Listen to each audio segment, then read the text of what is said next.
All right, so welcome everybody to the board readiness session number 5. To facilitate this session, we're going to start off with Susan Angeli, but we'll also have Stephen Brown facilitating. So Susan, I pass the baton to you. Okay, thanks, Viviana. So I'm going to start off, but Stephen is actually going to do most of the work on this session. Everyone can see my screen, right? Good. Okay. So we are cohort session number 5. You know us, so I don't have to go there. So we'll go do a little bit of a recap, but just to remind everyone, we started back in March with an overview of boards, talked about ESG, board committees, roadmap, and here we are on session 5, boardroom diplomacy, which is really going to kind of bring together everything that we've been talking about. And then, as Viviana said, session 6 is the last content session before we get to the February networking and graduation sessions. And that's going to be just a review. And every year we do a on the board's agenda where we, as a group at Board Leadership Center, we think about, okay, what are the biggest topics that boards are going to be wrestling with over the next year. We come up with a fairly lengthy list of topics. We whittle it down, usually fight a little bit about which topics should be included and which shouldn't. But at the end of it, I think what we come up with is a pretty good list. So we'll be sharing that with you in January when we get together next. So, again, we're talking about board diplomacy. And it's going to be the boardroom environment, but really soft skills, hard skills. What are questions that directors should be asking? And these are the hardest things, particularly for those who have not been in boardrooms, either in nonprofit boards or presenting to your own corporate board, to really get that sense of this is how board conversation works, and it's very different in a lot of ways than a management conversation. So that's really what we're going to be spending the time on today. And Stephen will take us all through a case study called When Inquiry Goes Wrong. So we'll have some fun talking about that. Just as a recap for the prior sessions, just fairly quickly so we can get right into it. We started out, as we said, talking about what boards do, the concept of NIFO, noses in, fingers out. Boards, again, it's all about strategy, overseeing risk, capital allocation, talent, and laced throughout all of that is ESG, cyber risk, digital transformation, etc. We talked a little bit more in depth about ESG in the second session, got into what do the stakeholders want, who are the stakeholders, and I'm not going to spend any time on that, but if you need to want to go back to see any of the prior presentations or want to talk about that some more, please let us know, let Viviana know, and we can get those to you, because again, we hate the term ESG because it's been so misused in so many ways these days. But when you think about what it really is a lens on who is this company and how does it operate as an organization in society? What are the environmental implications of the company? What are the social implications? How is it governance? And so all of those lenses, which in some ways interrelate, but in other ways are very different, are what we collectively call ESG. And more boards just need to be on top of those issues. We talked about board committees, the 3 standing committees, an audit committee, which is all about financial oversight, and then depending on the board and how it structures it, audit committee, may have oversight of some aspects of risk as well. Sometimes cyber risk oversight is within the audit committee, although sometimes it's within another committee. Compensation committee is something that started just looking at how do we compensate the CEO. By now, it's become broader and broader and broader. So it really covers all aspects of board oversight, of human capital, of culture, of talent, of DEI. And again, every board is going to be slightly different in how they approach it, but certainly the best practice and the stakeholder expectation is that those issues be handled within that committee. Then we've got the nominating and governance committee, which often also engages with shareholders. And as an outgrowth of that, ESG is often housed within the nominating and governance committee to the extent that it's housed within a separate committee.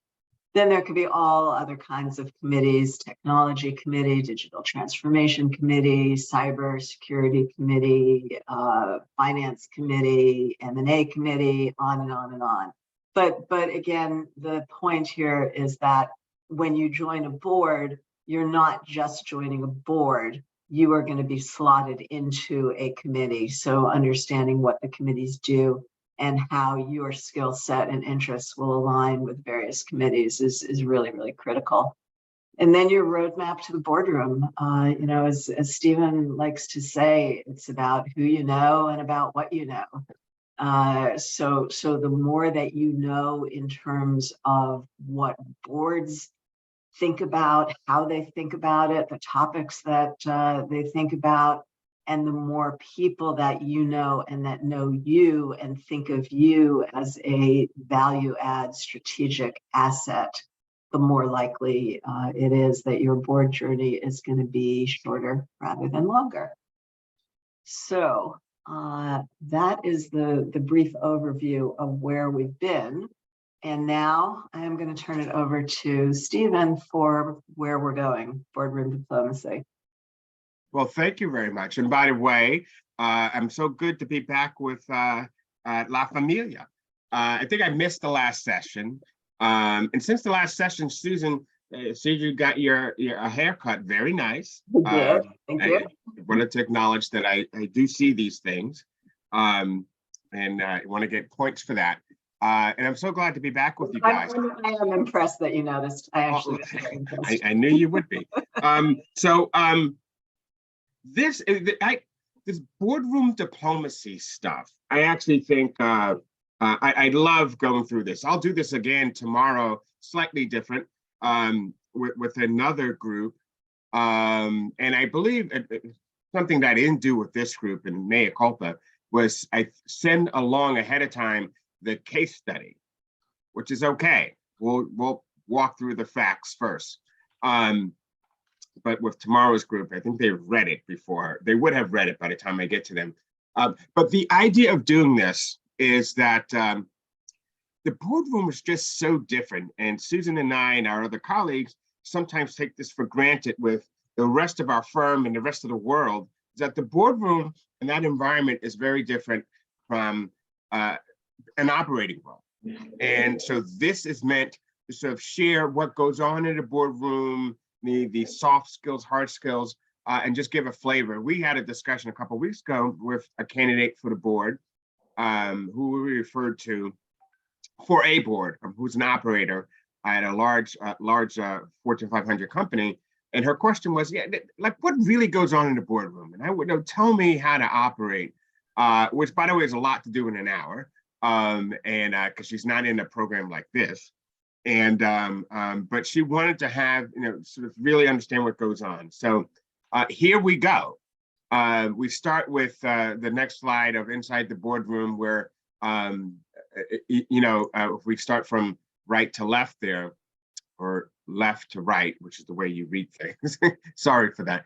And to state what may be the obvious, which is that boards are consensus-driven institutions. So unlike Congress, for instance, which they will take a vote. and there will be some people for or against, and you state why you're for or against, and and there will be a winner and someone who or a side that loses, and then you move on. Boards are consensus driven, which is that they pretty much want everything, not all things, but everything to be a consensus. They actually do take votes for the most part in a boardroom. It's done in a certain way. And for the, and management, if they're good, will never bring something up for a board to vote on without knowing where the votes are, and pretty much knowing that there's unanimity on that. If there's not unanimity, before you get to the discussion, the CEO works for that week or two before that board meeting to sort of get you on board. And whether or not you are on board determines the final agenda, because it may get kicked off the agenda, because you pretty much want a consensus. That said, and I think we talked about this term before in these classes, which is a term I love, cooperative skepticism. That's your job, is that you are one team in that boardroom with management, but your job is to be cooperative skeptic. So if the CEO tells you the sun is shining, you have to say, yes, well, let's open up the shades and just check. Oh, thank you very much. The trust but verify is deeply important. There's a hierarchy in the boardroom for the most part, and it's unwritten. I like to say, as a new board member, you walk into the boardroom, keep standing until someone tells you where to sit. Because, by the way, there should be a name tag there for you. But if there's none, going and sitting in the head chair may not be the right idea. It may not be the right move. But there are hierarchies. There are hierarchies to committees, too. Many of them are informal. That's what we mean by understand and respect the protocols, because you want to figure out what that rhythm is for that unit. Boards are they're a grouping of people, and they have a way of conducting themselves, and you want to understand that, especially before you blow it up, right? By the way, there are some things which need to be blown up. It's not good to do that on your first day. It's also not good on your first day, and some people are told, don't say anything for the first 6 months. For the first 2 board meetings, 3 board meetings, meaning for the first year, say nothing. That's most people will start to disagree with that, because they want your voice heard.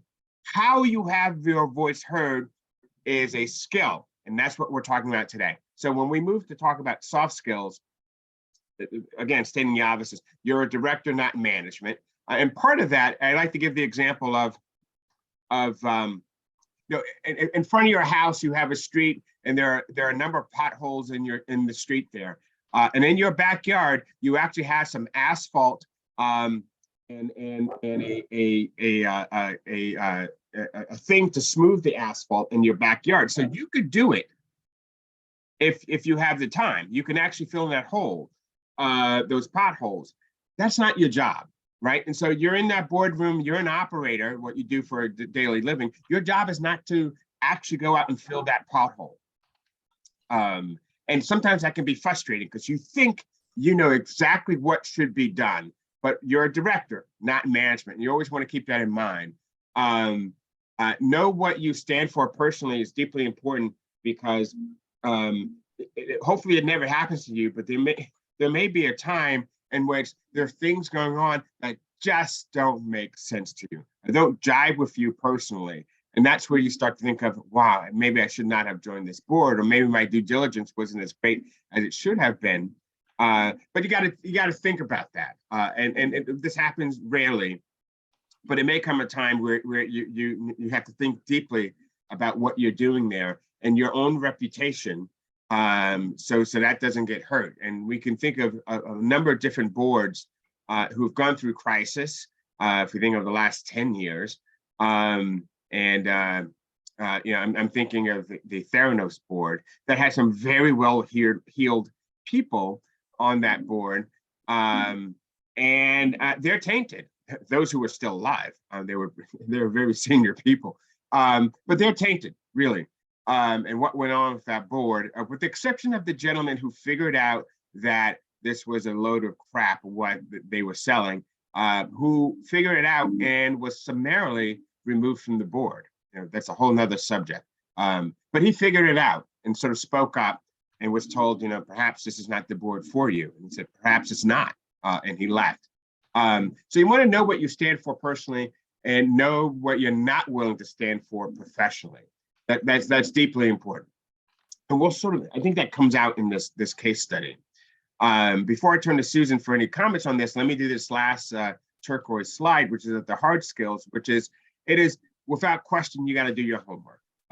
As with a group of board members 2 days ago, and one board member said, you know, no, you always have to be prepared. And it's a given, which is that everyone, management assumes as a way of working in the board, that when you walk in the boardroom, whatever you've given management, that board book, which sometimes can be 400 pages, sometimes it can be 500. Particularly financial service firms really have a bigger board book. And you get it a week, 7 days before the board meeting. If you're lucky, maybe you get it 10 days before. You are assumed to have read every single thing in that board book. Because what we tell great management members is that do not read from the deck. You must assume that they've read everything. And yeah, there are some board members who don't, and they ask questions which were actually answered on page 3, had they read the board packet. But it is the assumption that you've read everything. And the point about owning your expertise is that it's been said that your expertise, your functional expertise, 10 to 20% of the time, you'll use it in the boardroom. You'll be called on to use it. Now, the other 80% of the time is general management, general board oversight, and to be a critical thinker, to think through issues, particularly issues which you are not the expert on, cybersecurity, for instance, which may not be, you may be a cybersecurity expert, so think of it as something that you're not an expert on. You're still responsible for understanding the oversight of that and understanding what questions that you need to know about it. But the concept of owning your expertise is that, you know, if you're the technology expert, many of your board members will turn to you when there's a technology question. We often say that's not great, everyone should be involved, but the reality is that they'll turn to you. And if you're the audit committee financial expert, they expect you to speak up. Now, if there's an issue that's really technically significant from an audit standpoint, that's why you're the expert. Let me pause there to see if Susan, before we flip to the next slide, if you have anything to add here. Yeah, no, I think that was a great summary. One thing, just because I was with a group of first-time, fairly new directors yesterday, and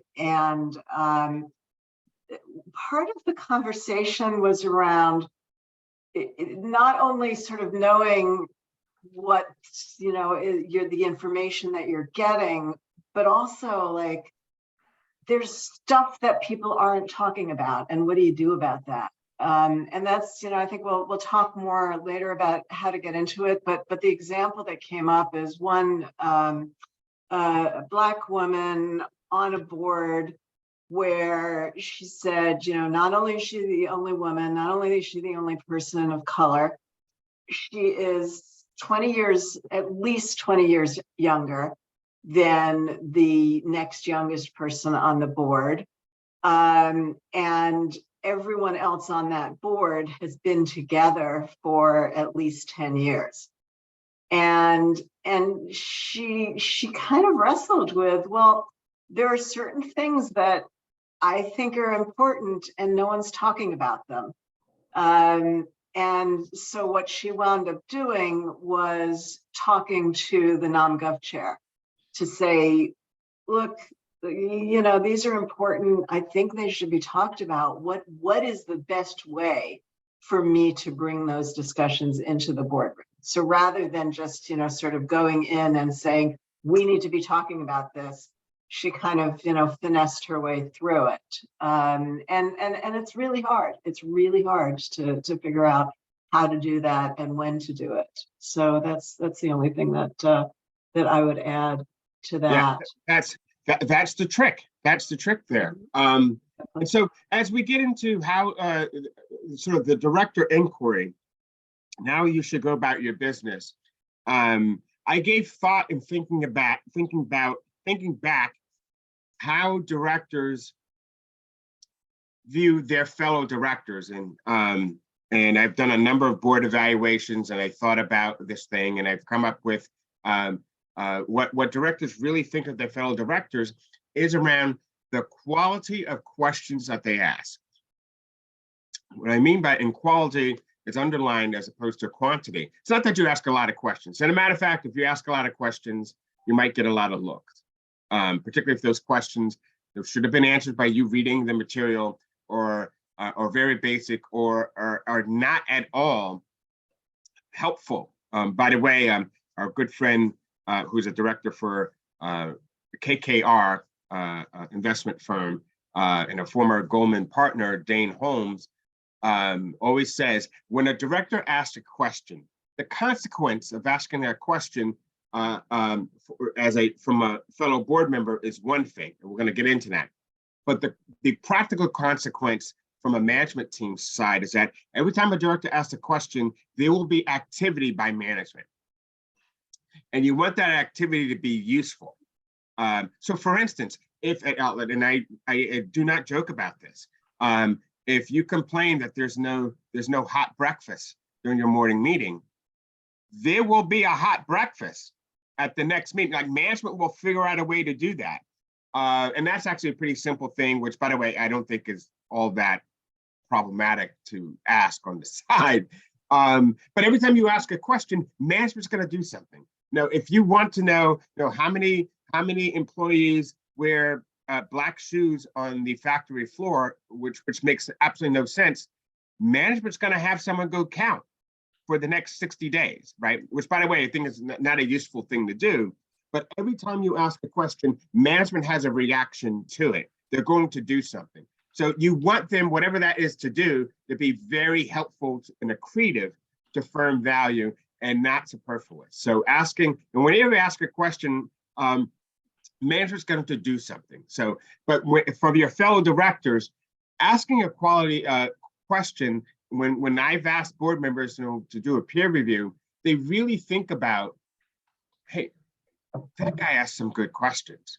And they really respect that. And I joke around saying that, a board is a place where they spend a lot of time with you, whether it's at the actual board meetings and committee meetings and meetings in between, and certainly at dinners and social events.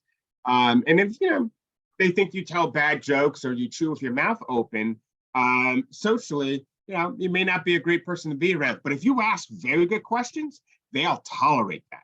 And the quality of your questions that you ask is how your fellow board members will judge you. Very, very important here. And as we move to the next slide, we created something, we call it the 4 rights, which is to be right, you want to ask the right questions at the right time to the right people, and wait for the right answer. And you want to do all 4. There are people who do 2, people do 3 out of 4, and that's not good enough. Plenty of examples we can share for about boards who they have asked the right question at the right time with the right people. They didn't wait for the right answer. I mean, that is actually the story of most crises that they have that are had with regulators that sort of point to the board, which is that sometimes they eventually got it, but they didn't wait for the right answer. I'm thinking of one big crisis several years ago, where the board finally figured out that the management team member was not telling them the truth, and it just didn't make sense. And they went to the CEO and said, look, we don't think this makes sense. As a matter of fact, we think this person, she should be dismissed. And the CEO said to the board members, don't worry, I'll take care of it. And never took care of it until after the SEC stepped in and they sort of imploded. So they didn't wait for the right answer. So asking the right questions, we sort of talked about that, and we'll get a little bit more into that in the next couple of slides, but at the right time. And that's understanding that the right time may not be at the board meeting. It may be either before the board meeting, before the committee meeting, off cycle from any of those meetings, and asking the right person being the CEO or the lead director or the independent chairperson, who, if you need entree, says, no, I really need to talk to, the CFO. But you need to talk to the CEO to get to the CFO. You don't want to go directly to the CFO. There's a protocol there. And most great CEOs will say, sure, absolutely. You have his phone number, or here's his phone number, or I'll get him on the line right now. As opposed to you going straight to the management team member and the CEO finding out later. That CEOs will hate that, because it seems like you're going around the CEO. Same thing if the CEO said, no, there's no need for you to talk to that person. That's where, if you really need to do so, you got an issue. You got an issue there. And you may accept that answer or not. But again, you need to have a reason why you want to talk to someone in particular on the line to help you get an understanding. So ask the right question at the right time to the right person, and then waiting for the right answer. It's easier said than done, but it's a nice alliterative thing, the 4 R's. And as we've done this for many years and thinking about this process, I'm actually convinced that this is the right process. This is the slide shows the same thing, so a little bit drawn out about asking the right questions, waiting to obtain and hear the right answer, and then assess the quality of what you're hearing, and then make an action. Determine what you're going to do there. It's often said, the real hard part in the design of a great board member, or the skills needed by a great board member, is that when you ask the right person the right question at the right time, and you didn't get the right answer, and you got to ask a second time. Anytime you have to ask something twice is when you really want to think about something's wrong here. Doesn't mean you're ready to blow up the place, or you're ready to quit, or you're ready to go to New York Times and leak a story. Not that yet, but it gives you some red flags that, okay, something's not right here. About 3 years ago, or 2, whenever we were in the pandemic, so we're doing it virtually, talking to a number of board members, and we're talking about pay equity between women and men and other folks in the organization, the pay equity issue. And she says, yeah, now I've been wanting to have that information, and management just doesn't give it to me.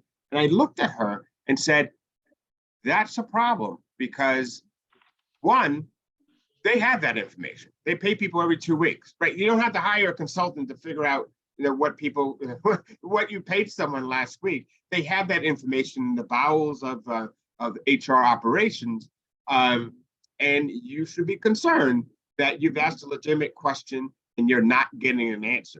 And by the way, I would say that that's a board member who probably wouldn't show up with high ratings in my book if I was rating board members, because she wasn't maneuvering to get that answer from the CEO, nor getting the rest of her board members to know that we need this answer and we're not getting it. And so this is a major issue that we have to deal with. Susan, before we move on. Yeah. To your point about that you cause work when you ask questions, that's something that particularly new board members don't really think about, and it's so important. I always like to describe what happens behind the scenes is, for example, a board member says, gee, I'd like to see one of your offices, or I'd like to see a storage facility or a manufacturing facility.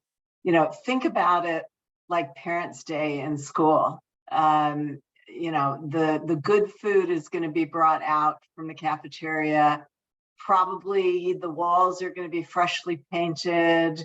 Everyone's going to be told to be on their good behavior, and it's very possible that work is going to stop for a week for that to happen.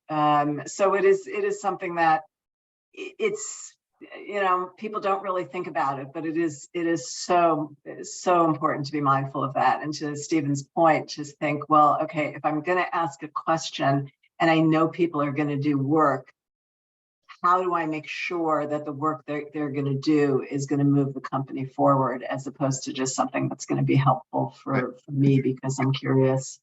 And the other thing on this before we move forward, and this I learned from, and Susan knows the person I'm talking about. He happens to, he's a retired colonel, a very well sought after board member. And he talks about the ability to drive a conversation and drive action by the board through your questions, and through a well-placed question. And so he was saying, the CEO would, if the CEO was coming in and saying, we're going to move into South America and we're going to expand, and this is what we're going to do, and you think that's really the wrong idea, is through a questioning process that you may be able to move and redirect that activity. By asking a certain line of question, you can get that conversation in the boardroom for everyone to understand that maybe this is not a good idea. But you do it in a question form, and you keep asking these questions. And he personally has moved to, he says, I've taken the word B-U-T, but out of my vocabulary, and I've replaced it with and, A-N-D. And so so it would go, and he's really working on this. The CEO says, we're going to expand it to South America. And he doesn't say, yes, but, and continues. He says, and, he replaces with and sort of redirects the question, the conversation, to what he wants. Now that's and by the way, I think that's a difficult thing to do, and it takes an exercise. But it's a commitment that he has, that he's trying to take but out of his the BUT out of his lexicon, because he feels using and or something else in place of and is more of a consensus spirit, even though he completely disagrees with what's being said. And it's a very interesting concept. So as we move to one of the things, or the exercise we like to think about, is if you can ask one question, and only one question, at each board meeting, what would it be? Now, by the way, practically speaking, it sounds a little silly. I can only get one question. In reality, when you think about the number of meetings you have a year on a normal basis, right? By the way, COVID 2020 was not a normal year. Deep crisis for every single company because of COVID and the lockdown, that they were meeting just about weekly, particularly in March, April, May, and June. But in a normal year in business, maybe you have 6 meetings, 8 meetings, maybe just 4, but maybe 4 to 6. 1 or 2 questions a meeting might be around average what you get. So it's not that far off. But this exercise is asking, if you only had 1 question to ask, what would it be? And we can disregard what industry you're in, because for this exercise, I don't think it matters. So let's play this game for a very short while, but let's play it. What do folks think? What's the 1 question you're going to ask?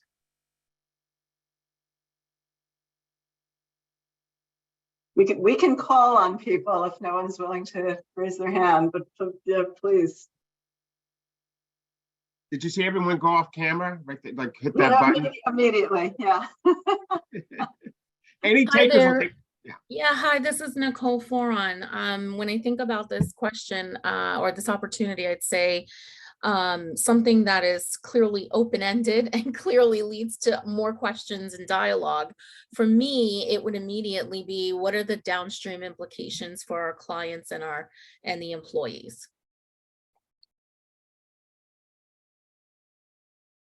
Very good.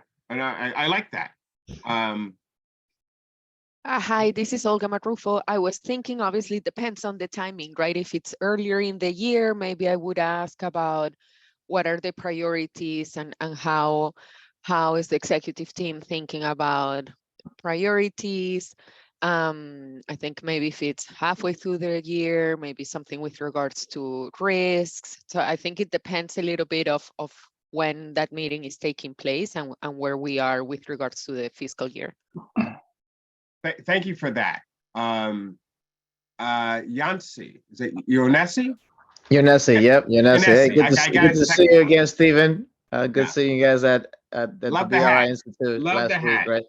Mhm. No hat. This is what happened. So my question would be, how are we prioritizing the risks to the organization, and what's the status of our latest matters requiring attention, if there are any outstanding? So that would be a question I ask at each board meeting.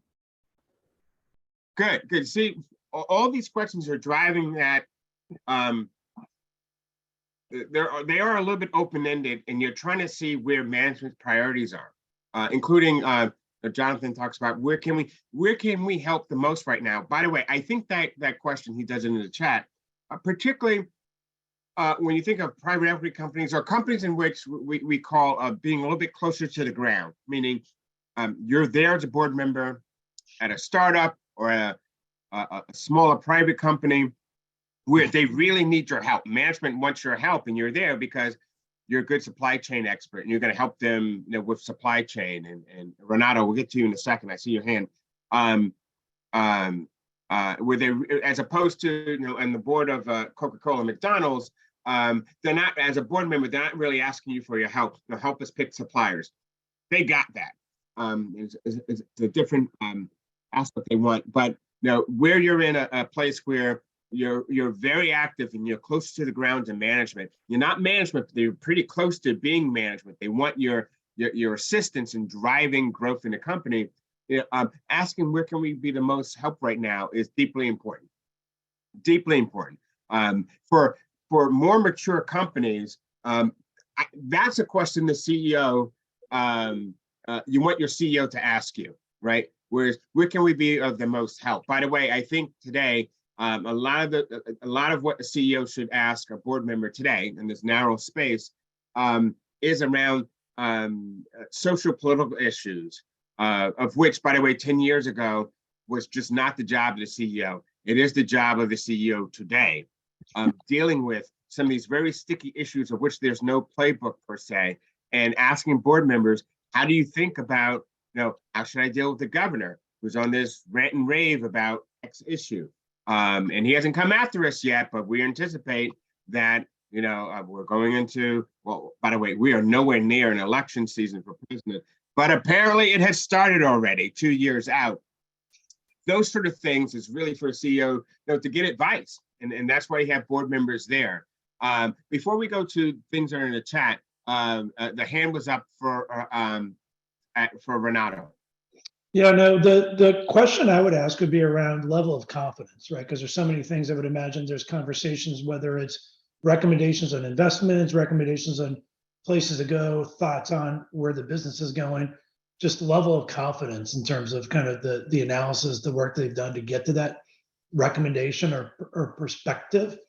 To me, is always interesting to see kind of how people respond to those type of questions. Absolutely. Including, let me, in the chat, there is what are we going to change, improve, transform next year to continue to grow and improve? It's certainly a question that is worthwhile asking. By the way, after having silence 5 minutes ago, we have a plethora of by the way, part of this is that people thought before they answered, so I do appreciate that. We board member should, as they should. We have a short list of questions, which there's more to this list. This is just 6, and the first one, how do we know?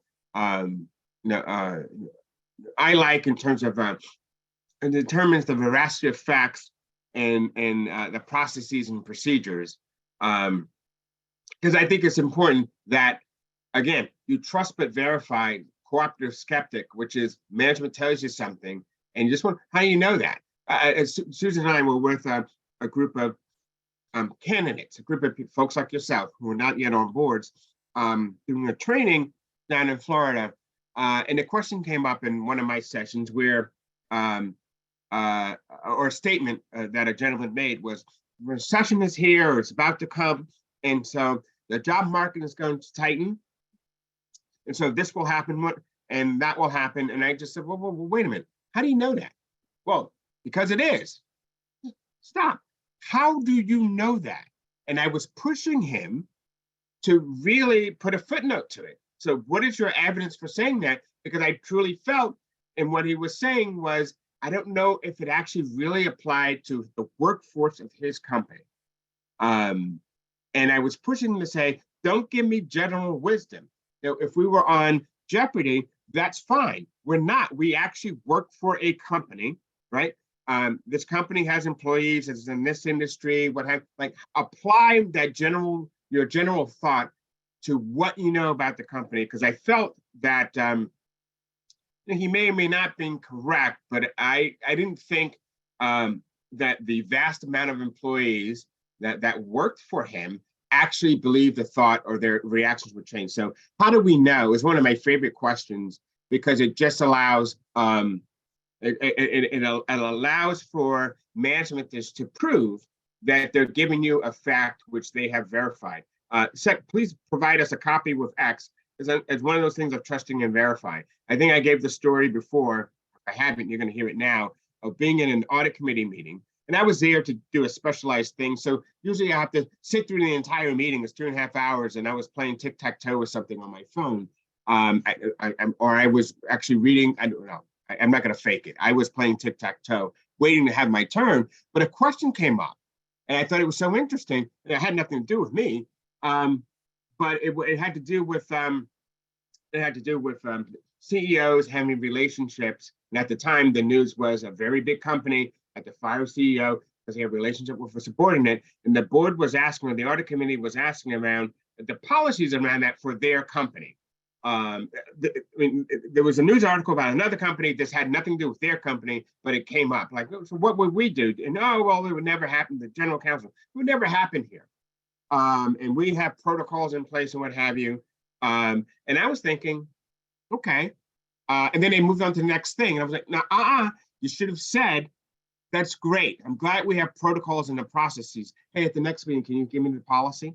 Because I knew they didn't have a policy. I knew they didn't have it, right? And the board just moved on without trusting but verifying. So asking for the actual policy is a normal thing to do. You don't need it now. And by the way, it's nice if you say, no, just give it to me at the next meeting. It gives them some time to actually, if they don't have it, to sort of do it, right? Those questions lead to an action by management. But what I thought was just not great boardsmanship is that they took, and management answered off the cuff, and I knew they didn't have a policy. And this is something they should have a policy on. Very quickly, number 3, what keeps you up at night? I think is a great question. By the way, what should keep me up? And I think it's okay for a director to ask someone from management, well, what should keep me up at night? I think that's great, by the way, in audit committees, for the audit chair to ask the independent auditor, hey, what do you think should keep me up at night?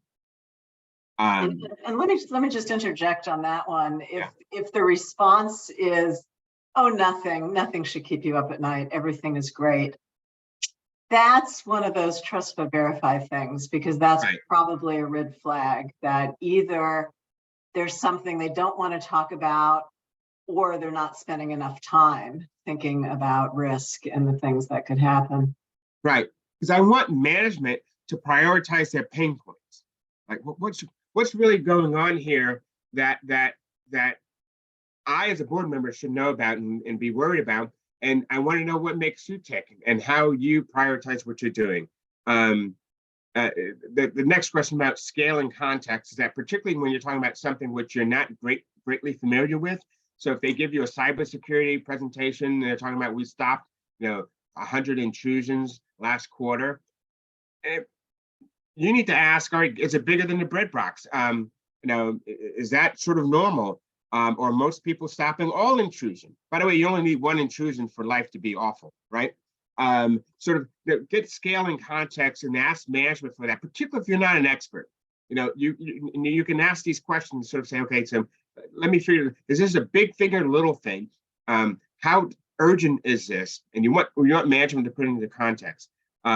Number 5 is about what's mission critical to the firm, is something which I like to ask at the very beginning of either the board process of interviewing, or when you're first on the board. Understand, which you understand how the company makes money, but asking that question of how do you really tick? Because what's mission critical for the firm is deeply important. And it turns out, for your fiduciary duties, that is absolutely critical, in that those things that are critical to the company, the Delaware Supreme Court has said you can't overlook. And that's actually one of your duties, is that if something goes wrong in that space that is mission critical, you're not really doing your job if you don't have great oversight of that. So if your one product is making ice cream and there's a problem with the ice cream maker, your factory, man, all your questions should be around, did you fix that problem, right? If you fly airplanes or make airplanes for a living and they fall out of the sky, which is a pretty bad thing, the only thing you should be asking is about, did we fix the problem? Show me, prove to me. Did the government say we fixed the problem? And of course, I'm there alluding to Boeing, which, by the way, the court said they didn't ask that question. Therefore, we're going to let this go to trial. They settled that earlier this year. They're trying to settle it. What things that are mission critical to the firm, you should know what they are and should ask management about it. And 6 is just simply an acknowledgement on the record, and let everyone in the boardroom know that you want to know risk appetite. And risk appetite is a board responsibility. Are we comfortable with that level of risk that we're taking, board members? And you want to get a temperature from all your board members about what they believe in risk appetite. That's deeply important. Let me pause there before we turn to the case study. If there are any questions, perhaps in the chat, you saw it, Susan, because I wasn't watching it. Yep, there's a couple of comments and questions in the chat, and I just want to add on to your comment about the level of risk too. That risk goes both ways. So sometimes it's the board feeling management is taking on too much risk, but a really, really important role of the board is also pushing management to take more risk at times. And obviously, I'm talking about financial risk, innovation risk, not compliance risk. But that's one of the things that boards, really, really good boards do, is to say management, look, you're not taking on enough risk. You're not pushing hard enough. And if you don't push hard enough, you're going to grow. You're not going to grow. So that's that question of, is it too much risk or is it enough risk, is important. Diego, you mentioned your board asked you today a question. What does good look like? Yeah, let me put some color on this to explain. So we are going to the audit committee meeting, which I report into. And today actually had the prep session with a couple of board members for the audit committee meeting. And we were talking about level of investments we are doing for the cyber program. And the question he asked was like, what good looks like compared to other companies. So he was trying to create a level of confidence that we are doing enough compared to our peers in the market. And that's a great question, because again, boards don't, it gets to that, scale and context and how does it compare, because boards don't have the ability to do that. The last other question that is in the chat, and thank you, Al, for this question, is for public companies, does the board get a preview of the quarterly or annual earnings before they are announced? The answer is absolutely yes. And I think they have to approve, the audit committee approves them. Yeah. Before they exactly released. Exactly. And it says, I'm sure this will trigger many questions relating to earnings strategy, risk tech, et cetera. It definitely does. It also, so typically the audit committee will meet quarterly, and they will do two different things. One is they will review the filings. Secondly, they will review and not approve, but perhaps give opinions on the statements that are going to be made on the quarterly earnings call. And that gets into a lot of judgments in terms of how optimistically is the CEO talking about the company, sort of what's the tone. So there's a lot of conversation that goes on typically at the audit committee level for that. So shall we move to the exercise? Absolutely. And so this case is about Maria, and we can move to the case facts and introduction, since we're going to have to walk through this together, so we didn't have a pre-read on this. This case is about, much like the example you just told Susan earlier, about the Black woman, the only Black woman on the board. She's good, 10 years younger than everyone else, and a lot of family members were sort of similar here. It's a Florida-based shopping center development group. It's a publicly traded on a stock exchange. It's the second biggest REIT in the US. Very important. So absolutely immensely huge. They've grown, they were family owned, and they've gone public. They're the second biggest real estate investment trust in the US. They build shopping centers. Maria is the new board member. She's a Latina.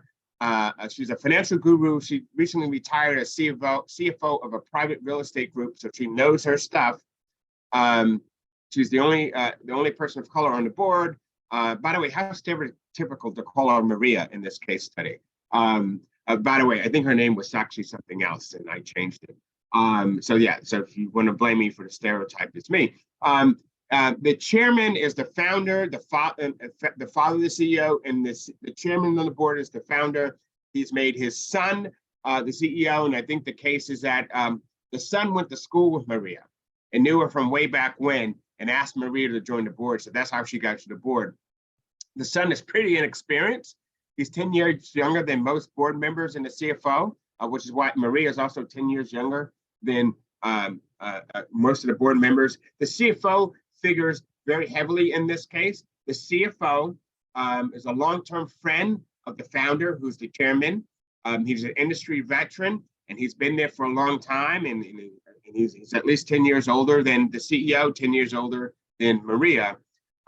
Everyone else is an independent director, but they're mainly friends of the founder, the chairman, and they're all male.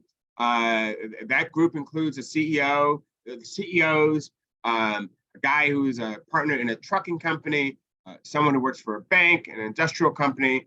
There's a lawyer there from a law firm, an accounting firm. So that's the case. Well, that's the start of the case. And the issue is this. The board meetings which are happening and that Maria is now a part of is very tense. And in those meetings, Maria, from day one, is constantly challenging a member of management, namely the CFO, at these meetings. And in fact, one of the board, and the board's not really used to this dissent on the board meetings, and Maria, and certainly a board member challenging a member of management, the CFO, and she's constantly saying she doesn't like the numbers. She's actually asking all these questions at the board meeting, and at least one board member comes out and says, Maria, I think she has a private agenda against the CFO, and I think she's being kind of pushy. Another director actually says in the board meeting to her face, and everyone's there, that, hey, Maria, and you talk too much. And you talk, and he's laughing because he's made it a joke. You talk too much, just like my teenage daughter. That's what he says. Another director said that he understood that Latinos had passion and hot tempers, and you certainly, Maria, have that passion. And so I respect that in a hot temper. However, you might be a little bit too aggressive here. Maria believes that the CEO, who's her friend, she went to college with, should stand up and come to her defense. After all, and she meets privately with Maria beforehand, and Maria brought this issue that what the CFO is telling you is not exactly on point. And he's encouraged Maria, okay, good, because he's inexperienced. Tell me more and bring this up. I think the rest of the board needs to understand where the CFO is lacking. However, the CEO never comes to her defense. And he actually, at some point, pulls her aside and says, I need you to stop arguing with the CFO. And Maria turns around and says, well, I thought I was just asking questions. That's what I'm supposed to do. Maria tries a new approach, and before the next board meeting, she called the CFO and suggested his presentation include the things which she thought it needed to include in terms of liquidity projections. And he said yes. And the meeting happens, and she still doesn't see it. Or she sees it, but it's just not enough. And she questions the CFO during that board meeting. And the CFO just turned around and looked at the CEO, the young man who's now the CEO. You see what I have to deal with on a daily basis, because she calls me every other day. Maria meets with the CFO and says, look, I'm just doing my fiduciary duty to get into the weeds. And despite that we're doing well, the financial picture, and here's our issue, the financial picture is based on a huge assumption. We've had reliance on buying underperforming assets using a floating debt rate. But as we all know, we don't have to be financial geniuses to know a floating debt rate, can hurt you when that debt rate goes up. And then your projections that you had with this favorable debt rating means absolutely nothing. And it assumes that the assets will never be refinanced at a lower rate, and it remains stable. So these are very tense meetings. And the next page, there we go. Maria sends a letter to the CEO and demands a meeting, and she says, this is it. She's got to meet the CEO, and they meet, and the CEO says, look, the CFO is really important to me and to my dad and this company. And he has told me, the CFO has told me that if this continues, that he's going to quit. And that this continuing is the fact that Maria keeps asking him these questions and embarrassing him at the board meeting. And he says, look, I can't deal with this. I'm going to quit. And the CEO says, the CFO is very important to us. So can you tone it down? Right. And so this gives the summary. Second biggest REIT in the country. It's highly leveraged, more so than any of their peers. The CFO seems not worried about that. Maria is. All the other directors basically hate Maria because she keeps confronting the CFO. The CEO is pretty inexperienced and relies on the CFO. And Maria just thinks she's doing her job, and she's frustrated. And at that meeting with the CEO, he says, you got to tone this down. And so here we are. Here's our issue. Maria spends the weekend saying, oh my God, the CEO told me to tone it down. What am I going to do the next board meeting?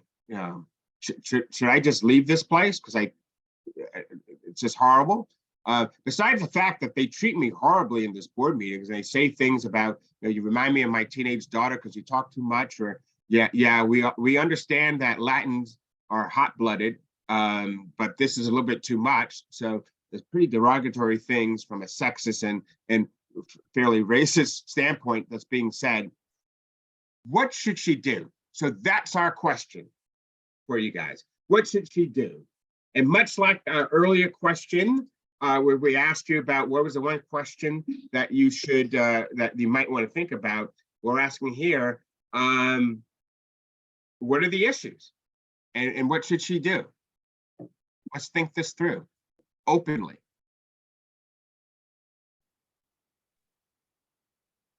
So Stephen, I guess besides the board maybe needing some unconscious bias training, I don't think it's sustainable, meaning that I think something has to change in order for Maria to be effective, would be my opinion, because it sounds like, she's got a lot of expertise and she's trying to use that expertise to obviously help the CFO.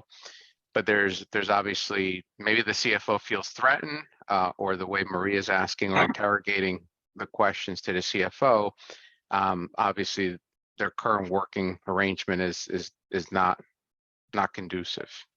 Absolutely, thank you. So Claudia, I'm gonna go to Claudia next, but before we do that, I think the next slide is sort of blank. It's just political and business. We should put that up. I think it says that. Good, because what I tried to do is sort of, which I think people should do, directors should do, is sort of write it down. Like, what do we think these issues are? And so that's what I do here. And I try to separate between what's sort of political, social, and what's the business issues. There are a whole bunch of issues. So let's do that. So Claudia, please, thank you for raising your hand. Okay, so I think that of course she is a minority on the team, the way it is organized, the board. But I think that she has a political issue, not a business necessarily, because I think that it's good for her to go to the CFO directly first and then do some stakeholder management, face to face, one to one. But then when she gets back and asks another stuff that she didn't ask the CFO to do before, when she had the one-on-one, I think it's more political than business. So I say that she should stay, but of course she needs to manage better her political presence in the board. So let's drill down on political. What you say is political. Why do you say that? That so by political, what we're meaning is it's a dynamic in the boardroom of how she relates or how they relate to her. So that's obvious. There's all of those issues there. Mm-hmm. Yeah, the thing is that if you want to change the status quo, you need to do it step by step, because she's in a lot of disadvantage with the way the board is built. So she's trying to do everything together. I think she needs to go slow on the challenging the status quo. So by thank you for this, for going slow, let's break that down. What would going slow mean for you? In my opinion, she does not need to be so vocal all the time. Maybe work directly with the CFO and the CEO, and then on the board's meeting, be less vocal. So maybe it's sort of the right place, right time, that doing it at the board meeting is not the place to do it, but to do it outside the board meeting. So let's put as a point that her questioning at the board meeting is not the great place, not the right time. It should be someplace else. How about who she should be questioning? So let's talk about who, the right person. Or right persons. Who do we think she should be asking these questions of? Because she got her answer from she knows she's asked the question of the CFO. She knows what his response is, right? And she's not happy with the response. Is there somebody else that she should be asking these questions to? Yeah, the CEO. Well, Stephen. Oh yeah. I'm sorry. Oh, who said yeah? Oh, Marcus. No, Claudia, I think, said yes. Oh, Claudia said yeah. Okay, gotcha. Oh no. Oh, okay. Nicole, If I go to the front part of this conversation, you said, look, every question that you're going to ask at a board meeting is vetted before the board meeting by, so you're going across all the sort of members to make sure that it is something that you have consensus on prior to asking in the board meeting. So my assumption is, to some degree, everyone. Is that not the right way to think about it? In terms of who should she ask this question of? You said everyone? Well, I guess is the premise of asking the question, and because I thought what I heard in the front side of today's session was you want to have consensus for every question you are going to ask. I didn't realize what your question is who should she ask? Right. I'm sorry, and I think you're right there. But the question is that, I mean, she's confronted the CFO. She's asked him. She knows what his answer is.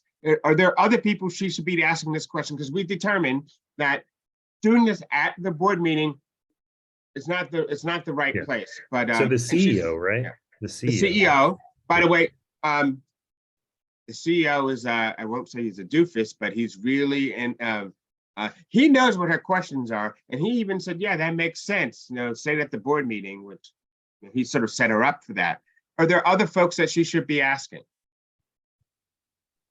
So Jonathan says, I'd ask the audit committee lead, or the audit committee chair, to understand if they have a similar concerns with the projections. Yeah. No. So other board members to ask this question, maybe not at the board meeting, outside the board meeting, and there's probably a way to do it. No one wants to confront, or no one wants to be confronted in front of their peers all the time. You're absolutely right. If we put up the slide, the next slide, Susan, which is basically, again, I tried to break this down when thinking about it, is that there's always a social human dynamic, which I'm simply calling political. And then there's the business issues. And so you see here that she has a non-responsive CFO. The company of the CEO is also in question. The board chair, the dad, has done nothing, in terms of making people should get along. There's obvious bias in the boardroom of how they're treating her, how they talk to her, despite maybe that she might be asking questions and really drilling down and confronting the CFO. There's no love lost for her. And the chair and the CEO really has it's father and son. And so going to the chair about his son, and by the way, that's his job, he's the chair, but there's that familiar issue there. The business issues are that she has fiduciary duties. And she actually thinks these questions are in line with her fiduciary duties. And I'm not going to disagree with her. There is a concern about the provision of and the flow of information. It's just not coming. Let me skip to the last one. Questionable assumptions underlying this business model. And what I really, really think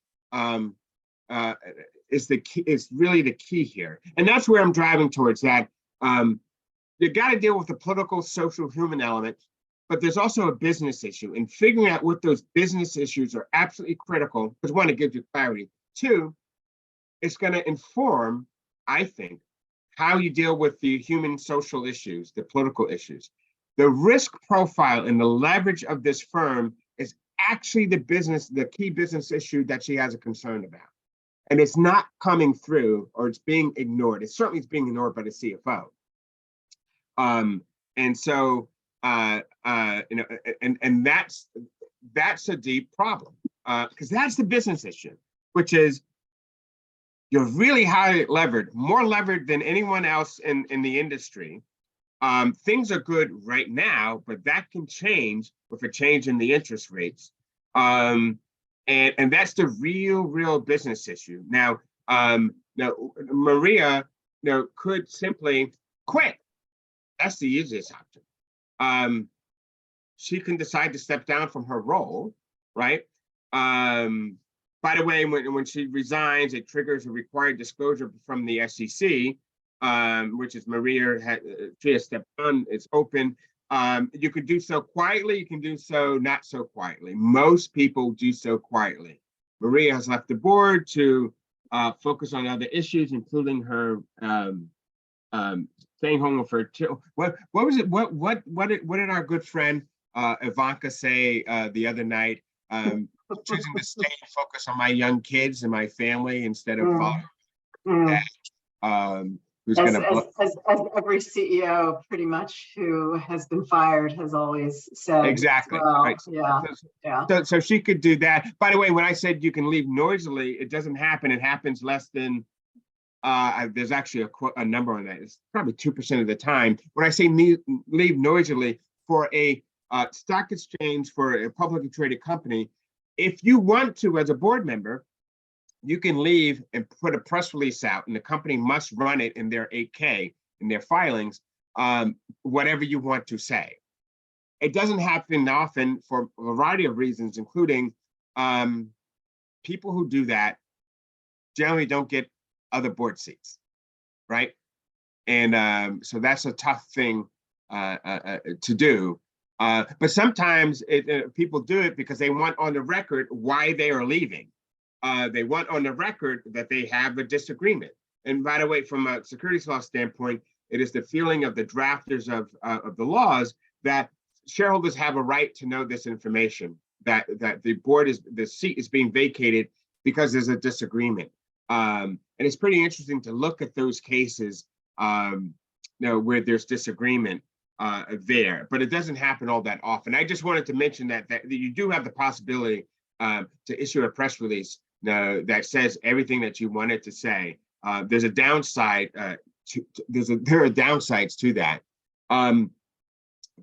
So that could happen. Upon her leaving, the stock could drop because the market gets wind that all is not great in the land of this REIT, and we're worried, so the confidence could go down. That's a lot that we've done, in this case. But this case is really to sort of bring out, and I'm not sure if we have the next slide that sort of shows what could happen. Oh, all right, here we go, right there. Yeah. Yep. So sometimes this may seem that Maria's behind the 8 ball. She's being asked to either tone it down or leave or get out of her way, and it's a tough situation. We all could agree that perhaps she could have done things differently now when she joined this board, including not joining the board, because her due diligence shows that they're not as sophisticated as she wants. They're certainly not ready to have a woman on the board, but she joined anyway. There are some who say, and I'm included in this, some, that this is actually Maria's moment of power. That I actually think she's in the greatest power position at this moment. And it's because of the next slide about what could possibly happen, which is that Maria can go back in to the CEO's office and negotiate a whole bunch of things. She could agree with JP that I need to tone it down because there's a right place, the right question at the right place to the right person, and to do that is not inside the boardroom, but outside. She could bring up the business issue and be very clear about that in terms of the risk profile and the leverage. And she should be going board member to board member. And I think this is bullet point 4, in which she meets each board member privately in a dinner or lunch, on the phone, wherever she can meet, and say, listen, I may have been too aggressive here in the board meeting, but let me tell you why, and get on the record. My issue is the leverage of the company. And I want to know, are you comfortable with the amount of leverage that we have? By the way, in asking that question and getting an answer, you can figure out, if you're Maria, whether you need to lead the board. And so if your board members are like, yeah, I'm fine with the leverage that we have, you got your answer. This is a place they're willing to play that high stakes game of staying highly levered, despite the risk for a change in interest rates will really put them in the tubes. It's also the time to really confront, and every time we do this case, Susan, it's very interesting. People notice the obvious bias that are there from a female standpoint and from a racial standpoint, but it doesn't get dealt with. And I feel very strongly that she needs to confront that. And the way I'm talking about this confrontation management is bringing up the business issue, seeing where people are, and having that conversation where she's being respected for understanding and issue spotting the business issue, but then saying, oh, and by the way, never again shall I be disrespected in that boardroom with comments that were made, and actually confronting it. And the answer you may get is like, okay, understand, or you may get a blank face or whatever, but you need to confront it because you want to have a good working relationship to go forward. I say this is a moment of power for Maria because in speaking with the CEO, there are a lot of things you can do, including she could do, which is that, look, I'm going to tone it down and I'm going to do this the right way, but I need to be on the audit committee. Second, Mr. CEO, the next person you put on this board will be a woman. The next 2 people, and I need a commitment for you right now. And by the way, if I don't get that commitment, I can leave. I can leave noisily, and it will be pretty much an embarrassment to the company and you. And when these statements are made to the public, and so what I'm negotiating for is to have very qualified folks who join the board that look like me, which are deeply important. And going around talking to the other board members, which is something she should have done before, is to find out who are allies. Figure out, before that board meeting, who agrees with you in terms of the leverage. They probably agree with you, but don't know how to confront it.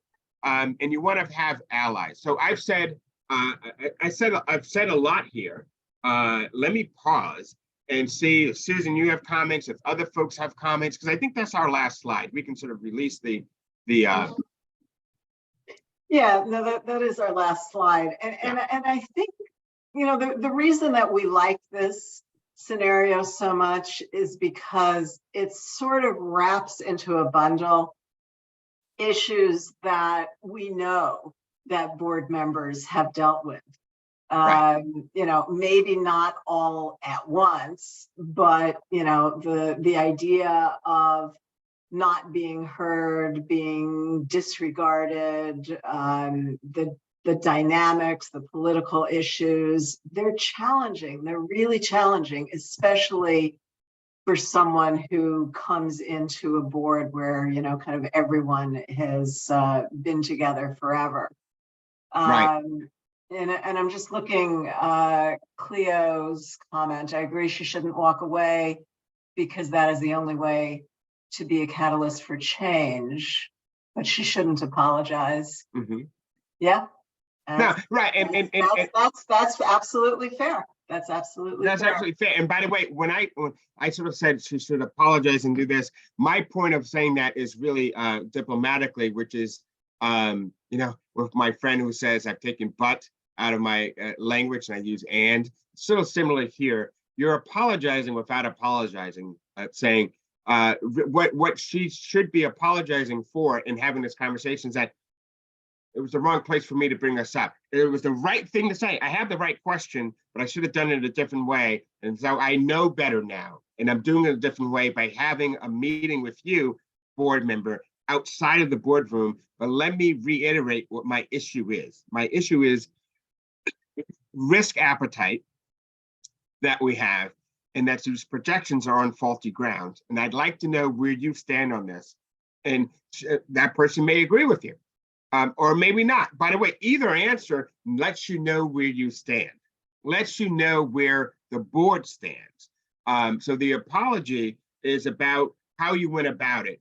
You're not apologizing for the substance of the question, because your belief is still true that the CEO, the CFO, by the way, the CFO, I mean, probably shouldn't be there. I know he's beloved, but let me tell you where, what pickle you're in terms of these projections are on very shaky ground. So apologizing for sake of apologizing, no. But understanding and saying mea culpa, I did this the wrong way. I'm not apologizing for calling him out. I just shouldn't have called him out that way. I'm calling him out now personally to you, and I want to know where you stand of finding those allies. And to the point where there is a legitimate business issue. And sometimes a new board member who comes in sees it so clearly, whereas the board members that have been there for Right. 10, 20 years, I mean, it's almost like the boiling frog story. So maybe when they joined the board, there wasn't a lot of leverage, and then it sort of slowly crept up over the years to the point where they didn't even really think about it because that was just how the company had been running. Right. Where she comes in and it's very, very clear to her. Mm-hmm. And so finding that right way to say, look, you may, I'm new here. This is so clear to me that this is a problem. Help me understand how you see it. And that, again, the art of the question, in this case, maybe the art of the question to a board member, Mm-hmm. is what makes you think this isn't a problem? Right. You may wind up with another board member saying, holy crap, yeah, that's really Right. bad. Right. Yeah, so and we love this case because it's real, and it helps. It's one of these things, if we think about it beforehand, we're able to sort of figure out how it would react. Now, by the way, there are many of us who've had this happen or similar things happen, not as board members, but as management team members. It's something that, these are comments that are made in meetings that are really off-putting. And you look at the person 3 times sideways, and then it comes up again, you need to deal with it. They're tough, because these are things which, by the way, your counterparts, white males, don't have to deal with, right? And here's another burden you have. And it's just figuring out how we're going to deal with it. And now your peers, you're equal. And I'm talking about being in the boardroom, and you want to be effective, and you want people to respect your business acumen, but they need to respect you as a person, as a professional. And there are different ways from a conflict management resolution standpoint of how to deal with it. My point is that you're going to have to deal with it, and not dealing with this. And we've done this now maybe 6 or 7 times. I remember one of our colleagues, who's a professor at Stanford Law School, was in the room and we're doing this, and he just stood up. How come no one's dealing with the issue of bias? Maybe we have to change the scenario where it's a little bit more direct and they call you a really derogatory name. And he was just pushing folks. You can't ignore this thing. And so we tried to rewrite the scenario that gives it a little bit more edge. To say that there's a business and there's a social issue and you got to deal with both. So if you don't mind, I need to cut out because I was told by my wife I have to pick up the children, which I never do. The kids come late. And so I do this really, so I think I might make it on time. So I'm going to say goodbye, and I'll see you the next time, our folks here in the La Familia. And I'd like to thank you for being so cooperative, and I appreciate the interaction. And I'm going to leave you in the good hands of Susan. Okay, thanks, Stephen. And we have just a couple of minutes left anyway. One thing that I want to add too is think about, kind of know yourself, know what you're getting into on these boards. And it may be that you don't want to join a board where you're the only person who isn't a white man who's been on the board for 10 years. Someone I know who was invited to join a board by someone she actually knew very well. They'd known each other for a long time, founder of a company, was kind of getting to a point where he was ready to bring in independent board members. And the board consisted of the person that she knew, the founder, a couple of white male investor types. And she said to him, I would love to join this board, but I won't be the first woman on the board. I'll be the second woman. And it did actually turn out that way. He did bring in someone else, and then eventually she joined the board. So, it's a matter of your interviewing as well. So just as we wrap up, as Viviana reminded me, some of you have asked for samples of board bios. We will have that for you at the next session.